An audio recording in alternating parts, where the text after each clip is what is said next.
حضرت خدیجہ رضی اللہ تعالی عنہا کی حیات و خدمات۔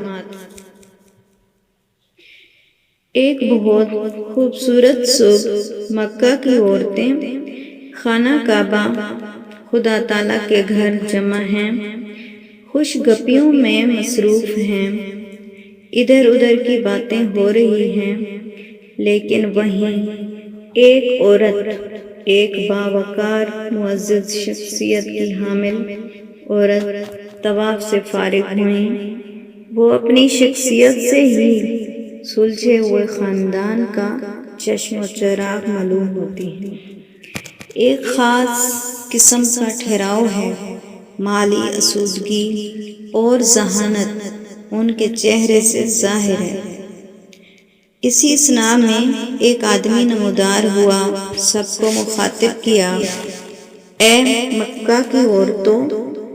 سب دم باخود ہو کر سوالی نظروں سے اسے دیکھنے لگی۔ وہ بولا، تمہارے ہاں ایک نبی آنے والا ہے جس کا نام احمد ہوگا، تو عورتوں میں سے جس کو اس کے نکاح کا پیغام ملے، بغیر سوچے سمجھے رشتے کے لیے ہاں کہہ دیں۔ یہ سننا تھا کہ عورتیں غصے سے لال پیلی ہو گئیں اور اسے کوسا کہ اس بات کے لیے ہمارا اتنا وقت ضائع کیا۔ کسی نے دیوانہ کہا تو کسی نے پاگل، پھر اپنی باتوں میں مشغول ہو گئی۔ وہ باوقار خاتون بھی یہ بات سن رہی تھی۔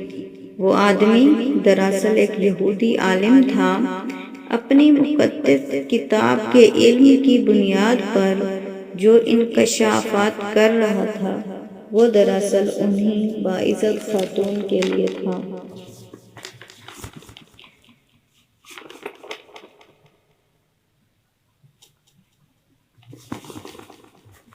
اور یہ طیبہ طاہرہ کوئی اور نہیں بلکہ مکے کی تاجرہ امیر المومنین حضرت سیدہ خدیجہ رضی اللہ عنہا تھی۔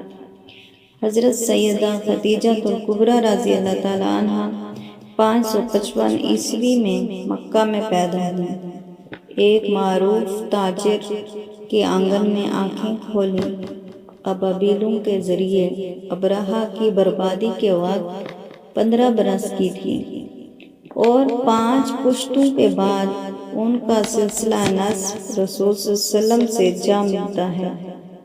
حضرت خدیجہ کے والد عرب کے طویل جنگ حرف جار میں قتل ہوئے۔ ان کے چچا عمر بن سعد نے ذمہ داری سنبھالی۔ ان کے قریبی عزیزوں میں حضور صلی اللہ علیہ وسلم کی نبوت کو سب سے پہلے پہچاننے والے ورقہ بن نوفل اور حضرت محمد مصطفیٰ صلی اللہ علیہ وسلم کے قریبی حکیم بن حزام شامل ہیں۔ حکیم بن حزام عقل مند انسان تھے۔ انہوں نے 120 برس کی عمر پائی، جس کا نصف حصہ جاہلیت میں گزرا اور نصف حصہ اسلام کے سائے میں۔ معروف صحابی حضرت زبیر بن عوام حضرت سیدہ کبریٰ رضی اللہ تعالی عنہا کے بھتیجے تھے۔ حضرت خدیجہ کے دادا اسد بن عبداللہ کے گھر کو خانہ کعبہ کا جوڑی دار کہا جاتا تھا، جو خانہ کعبہ سے محض 9 فٹ کے فاصلے پر تھا، اور دن کے مختلف اوقات میں دونوں گھر ایک دوسرے کے سائے میں آ جاتے تھے۔ حضرت خدیجہ رضی اللہ تعالی عنہا ایسے لوگوں میں شامل ہیں جنہیں اللہ نے پاکیزہ فطرت، نرم دل، شیریں زبان، کشادہ ہاتھ اور اجلے کردار سے نوازا۔ وہ اسلام سے پہلے ہی بتوں، شرک، بدعت سے نفرت کرتی تھی اور سچائی کی متلاشیوں میں شامل تھیں۔ ان کی پاک دامنی کی وجہ سے مکہ کے جاہل معاشرے میں جہاں عورت کی جانور سے زیادہ عزت نہیں تھی، لیکن وہ قریشی خواتین میں سیدہ کہلاتی تھیں۔ انہیں ان کی حاضر جوابی ذہانت کی وجہ سے جہدہ بھی کہا جاتا ہے، اور پاک دامنی کی وجہ سے طاہرہ کے لقب سے نوازا گیا۔ حضرت خدیجہ نے اپنے چچا زاد بھائی ورقہ بن نوفل سے آنے والے آخری نبی کے بارے میں بہت کچھ سن رکھا تھا۔ عرب میں ان کی آمد کے بارے میں گفتگو معمول کا حصہ تھی۔ حضرت خدیجہ رضی اللہ تعالیٰ عنہا ان خوش خبریوں میں دلچسپی رکھتی تھیں اور اس نبی کی آمد کی منتظر تھیں۔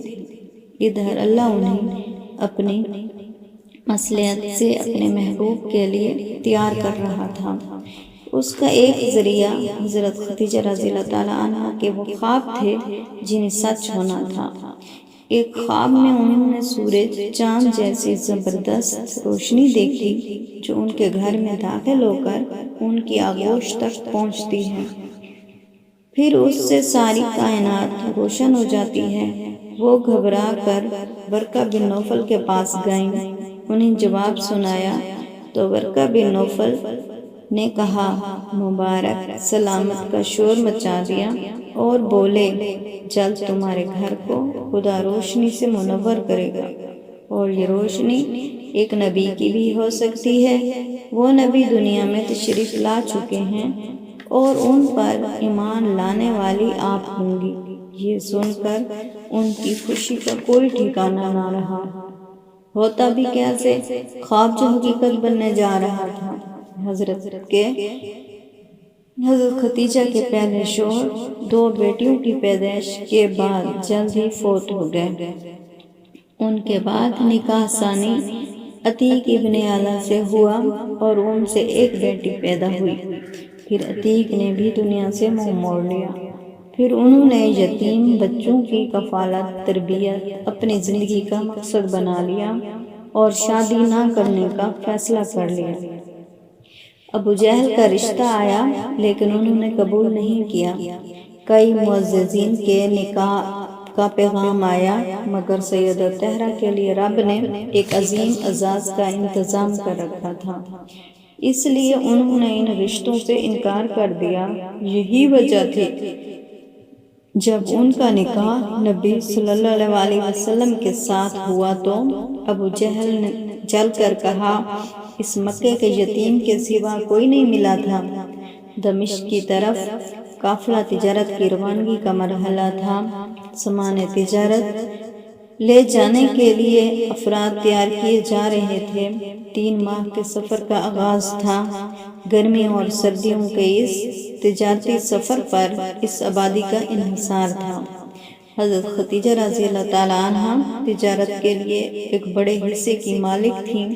حضرت خدیجہ رضی اللہ تعالیٰ عنہا خاتون ہونے کے ناطے خود نہیں جا سکتی تھی، اس لیے انہوں نے واضح طریقے رائج طریقے کے مطابق مکہ میں اعلان کرایا جو مال لے کر جائے گا اسے تجارت کے لیے 2 اونٹ دیے جائیں گے۔ تو بہت سے نوجوان متوجہ ہوئے، ان میں سے ایک ابو طالب رضی اللہ تعالیٰ عنہ نبی پاک کے چچا بھی تھے۔ اس وقت آپ معاوضے پر لوگوں کی بکریاں چراتے تھے۔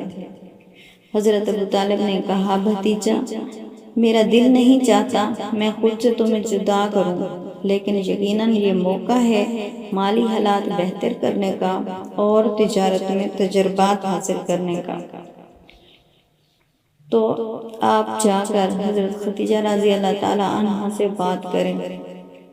آپ صلی اللہ علیہ وسلم کی پھوپھی نے حضرت ابو طالب سے کہا آپ خود جائیں اور بات کریں۔ حضرت ابو طالب خود چل پڑے بات کرنے،